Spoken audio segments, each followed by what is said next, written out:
and the death of the fear is certain. Good afternoon, fellow Toastmasters. Today is a particular honor for me because what I am doing right now, I have been trying to do that since past 2 years. I will tell you 3 stories about me. 3 stories that have changed me.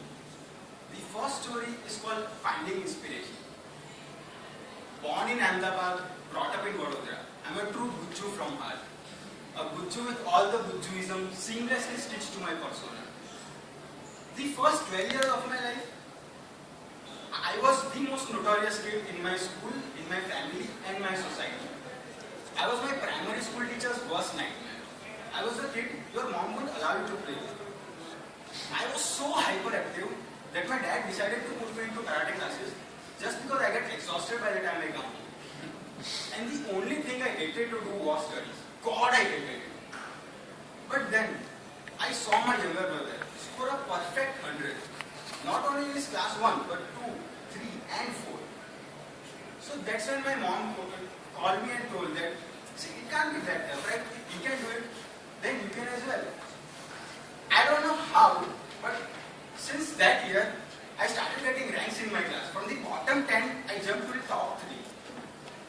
And this motivation, this inspiration helped me to clear my IIT and my IIT college.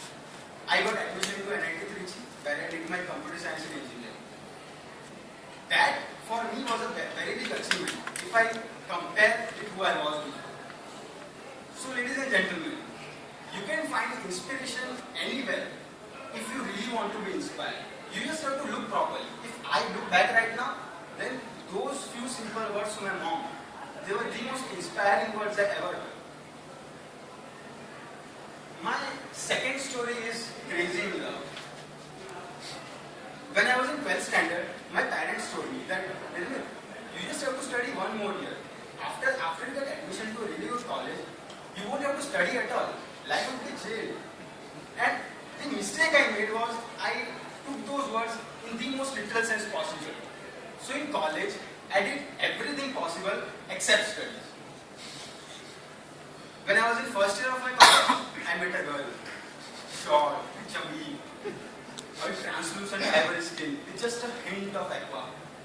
Her sensuous mouth, her mischievous eyes, which are always partially covered by her silky auburn hair. She had 2 tattoos. Actually 4. Very funny side. After proposing 7 times in 3 months, 8th time I was very eager and confident. And that's when I got a yes. I was so happy that yes completely opened a new world for me. I started experiencing emotions I never thought existed. Life suddenly became more colorful. I was truly, madly, deeply in love. But then as Geoffrey Chaucer has correctly said that all good things must come to an end, and that must did come in my relationship and it broke. I was completely heartbroken. It felt like it was the end of the world.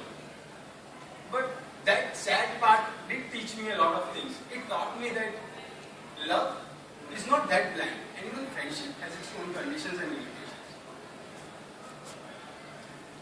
My third story is ignoring the advice to do what you love. I was told that if I do what I love, that money will follow. I was told that if I find my bliss, world-changing success will magically come. I was told that if I'm not able to change the world in dramatic ways, that's because I'm too afraid to find my passion and follow it. Well, I'm not Steve Jobs. I don't know what I want to do in my life. I don't have one true passion. And that made me sad. But then I realized that that's because I want to do so many things in my life, and doing just one thing, following just one passion, that would be a very boring life for me.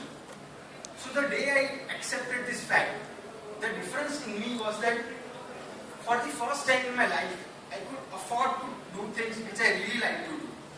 I thought that I could handle life. And what actually made me happy was the little things I did every day in my life.